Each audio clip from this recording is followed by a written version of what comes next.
1962 தேர்தலில் அப்போ ராஜாஜி அவர்கள் இருந்தார், ஐயா பசும்பொன் தேவர் இருந்தார்.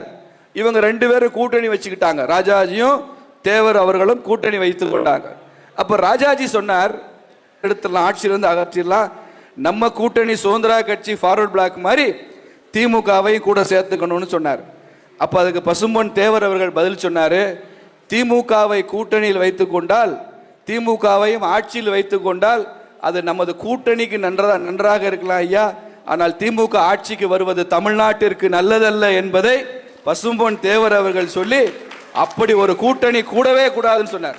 அவர் உயிருடன் இருக்கும் வரை அவர் திமுகவுடன் கூட்டணி என்ற பேச்சுக்கே இடமில்லை என்று அறிவித்து சென்றவர் பசும்பொன் தேவர் அவர்கள். அந்த வழியில் வந்ததுதான் பாரதிய ஜனதா கட்சி. நமது உடல்ல ஒரு சொட்டு ரத்தம் இருக்கும் வரை இந்த திமுக ஆட்சி அகற்ற வேண்டும் என்பதை நினைத்து கொண்டு பார்க்க வேண்டும்.